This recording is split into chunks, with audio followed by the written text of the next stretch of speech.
Hello everyone, welcome back to my new blog. তো দেখো সকাল সকাল ব্লগটা স্টার্ট করেছি আজকে। আর আজকে হচ্ছে আমি একদম সামনে এসে ইন্ট্রোটা দিচ্ছি। যদিও সকালবেলায় ঘুমটা ভাঙতে চায় না, তাও মানে ভোরবেলায় যেহেতু ওঠা হয়, উঠে সে টেরি খেয়ে মানে ঘুমটা একদমই ভাঙতে চায় না। আর এদিকে বর দেখো কয়টা রোজা করছিল, তারপরে ওর একটু শরীরটা খারাপ করছে, তো আমি বললাম যে থাক, রোজাটা বাদ দাও। আর মানে কাজের চাপ আছে, রোদ্দুরটাও বেশ মানে হঠাৎ করে গরমটা পড়ে গেছে, তাই ও হচ্ছে আজকে রোজা রাখতে পারিনি। আজকে হচ্ছে আমি একাই রোজা আছি। আর এই যে দেখো ছেলেকে হচ্ছে সকাল সকাল নাস্তা বানিয়ে দিলাম। তো রাত্রিবেলায় হচ্ছে মাংস রান্না করেছিলাম, আর এই যে মাংস রান্না দিয়ে রুটি খেতে আমার ছেলে খুব ভালোবাসে, তার জন্য ওদের বাপ ছেলেকে হচ্ছে সকাল সকাল উঠে রুটি পরোটা এই সমস্ত বানিয়ে দিলাম। মাংস টাংস খেয়ে ওর বাবা হচ্ছে কাজে চলে গেছে, আর ছেলে হচ্ছে ও ঘরে বসে বসে ড্রয়িং করছে। আর এদিকে দেখো এখন বিছানাপাটি কিছু তোলা হয়নি, আর এই যে কম্বলটা হচ্ছে তুলবো তুলবো করে তোলা হচ্ছে না। একদিন রোদ হচ্ছে, একদিন আবার হালকা রোদ হচ্ছে। আর এই কম্বলটা একটু বেশি রোদ খাইয়ে না তুললে না, মানে আবার 1 বছর পরে যেহেতু বার করব, মানে কড়া রোদে একদম গরম খাইয়ে তো একদম প্যাকেট করে ঢুকিয়ে দেবো। তো চলো এখন থেকে ব্লগটা স্টার্ট করছি। আর এদিকে দেখো আমি প্রত্যেক দিন একটা একটা করে রাত্রিবেলা শোয়ার আগে আমি কিন্তু মাথায় রাখি যে আজকে রান্না বান্না ঘর পরিষ্কারের সাথে একটা কাজ করব। তো আজকে হচ্ছে দেখো এই ড্রেসিং টেবিলটা, আমার অবস্থাটা দেখো, সব হিজিবিজি হয়ে আছে। আর এখানটাতে চিরুনি টিরুনি, আর এখানে দোকান করেছিলাম দেখো, স্লিপ ক্লিপ সব রয়েছে। এখানটাতে হচ্ছে পরিষ্কার করব। তো আজকে মাথায় রেখেছি এখানটা ভালো করে ঝেড়ে মুছে পরিষ্কার করবো, আর রান্না বান্না ঘর পরিষ্কার করে এসব তো আছেই, আর সাথে ছেলের ঝামেলা। তো চলো পরিষ্কার করা যাক। দেখো আমি কিন্তু এখানে পরিষ্কার করতে লেগে গেছি। আর আমি কিন্তু প্রত্যেকদিন আমার মাথায় রাখি যে কাজের সাথে মানে সংসারের কাজবাজ যেগুলো হয় আর কি, বেসিক রান্নাবান্না তো করতেই হয়, একাকার সংসার হলে যা হয়, একা হাতে কাটা বাছা ধোয়া পাল্লা সব কিছু করেই রান্না করতে হয়। যেহেতু আমার হেল্পিং হ্যান্ড আছে, তাও হেল্পিং হ্যান্ড সকালের কাজটা করে দিয়ে চলে যায়, মানে বাসি কাজটা যেটা ঘর মোছা বাসন মাজা আর কাপড় কাচা, এই কাজটা করে দিয়ে চলে যায়, তারপরে বাকি কাজটা সবটাই করতে হয়। আর এদিকে রান্নাবান্না, ছেলে সামলানো, ছেলেকে পড়ানো, ছেলেকে স্কুলে দিয়ে আসা নিয়ে আসা সবটাই করতে হয়। ওর বাবা সেই সকালে চলে যায় হচ্ছে কাজে, তারপরে সে রাত্রে আসে।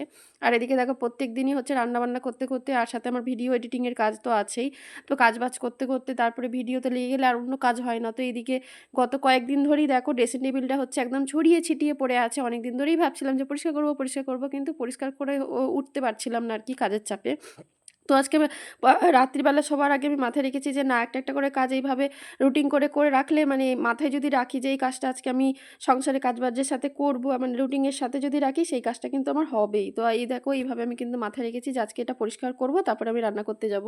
তো দেখো এই কাজটা আমি করে নিচ্ছি। আর এই যে দেখো এই যে হেয়ার ব্যান্ডটা আমি যেটা দেখালাম, এটা কিন্তু আমি মুখে যখন প্যাক অ্যাপ্লাই করি তখন এই হেয়ার ব্যান্ডটা পরি। আর এই যে দেখো কানের দুলটা, এটা আমার কিন্তু খুবই পছন্দের একটা দুল। আর এই দুলটা দেখে পরে পরে দেখো ধুলো খাচ্ছিল, মাথায় ছিল না যে দুলটা ধুয়ে পরিষ্কার করে, মানে ধুয়ে বলছি, পরিষ্কার করে মুছে যে আমি বাক্সের মধ্যে ভরে রাখবো সেটা মনেই ছিল না। তো যাই হোক দেখো ড্রেসিং টেবিল আমার পরিষ্কার চকচকা ফকফকা করে একদম চলে এলাম রান্নাঘরে।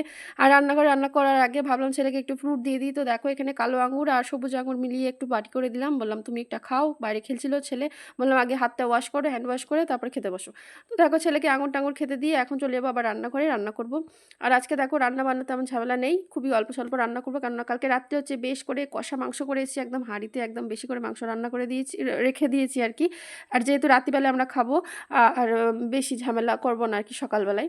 আর রাত্রিরের জন্য আমার জন্য একটু লাউ শাক রান্না করছি। লাউ শাক আমি খেতে খুব ভালোবাসি, আর আমার বর আবার লাউ শাক অত পছন্দ করে না। তো আমি আমার এটা নিজের জন্যই করছি, ওকে দেবো, ও খাবে। আর এখানটাতে দেখো লাউ শাকটা আমি কেটে বেছে নিচ্ছি। আর লাউ শাকটা না কি সুন্দর একদম নরম কচি তুলতুলে। তো দেখো একবারে লাউ শাকটা সুন্দর করে আমি কেটে বেছে টুকরো করে নিয়েছি। আর এখন জলের মধ্যে ডুবি ডুবি সুন্দর করে দেখো আমি ভালো করে ধুয়ে নিয়েছি। লাউ শাকটা ধুয়ে খুবই তেল মশলা কম লাগে, কিন্তু লাউ শাকে বেশি মশলা লাগে না, খুবই তেল মশলা কম দিয়ে সুন্দর করে রান্না করব। আর এটা হচ্ছে মসুর ডাল দিয়ে রান্না করব। নর্মালি লাউ শাক সিদ্ধ খেতেও কিন্তু ভালো লাগে, একদম পেঁয়াজ দিয়ে ভর্তা আর শুকনো লঙ্কা পুড়িয়ে ভর্তা খেতেও খুব ভালো লাগে। তো আজকে ভাবলাম যে এটা একটু ডাল দিয়েই করি। তো দিয়ে দিচ্ছি দেখো ধুয়ে প্রেশার কুকারেই করব। ছোট্ট এটা প্রেশার কুকারে 2-3টে সিজ দিলে শাক রান্না হয়ে যাবে। যেহেতু আমি মাখাইয়ে রান্না করবো আর কি লাউ শাকটা, তার জন্য আমি প্রেশার কুকারেই দিলাম, তাড়াতাড়ি হয়ে যাবে।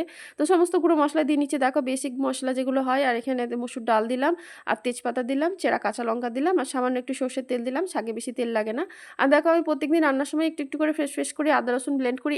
একবারে এত ব্লেন্ড করে রাখি না, কারণ গন্ধ গন্ধ লাগে আমার কাছে। আর ফ্রেশ ফ্রেশ ব্লেন্ড করে রাখলে না আদা রসুনের গন্ধটাও খুব সুন্দর লাগে, আর মানে তরকারির মধ্যে দিলে সেটা স্বাদও ভালো হয়। তার জন্য আমি অল্প অল্প করে ব্লেন্ড করি। তো দেখো এখানে খুবই সামান্য শাকে আদা রসুনের পেস্ট দিলাম, শাকে বেশি লাগে না আর কি আদা রসুনের পেস্ট।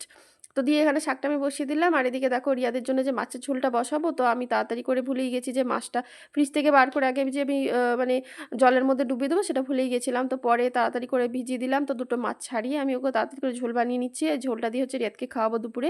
তো বেশ করে টমেটো দিয়ে আলু দিয়ে হচ্ছে মাছের ঝোলটা বানাচ্ছি। তো দেখো আর এখানটাতে কিন্তু শাকটা আমি খুব সুন্দর করে রান্না করে নিয়েছি, আর খুব সুন্দর একটা গন্ধ বেরিয়েছে। দেখো একদম ডালটা কিন্তু খুব সুন্দর সেদ্ধ হয়েছে। আর শাকের ডাল কিন্তু এরকমই সেদ্ধ করব, বেশি সিদ্ধ করলে কিন্তু আবার গলা গলা লাগবে, খুব ভালো লাগবে না।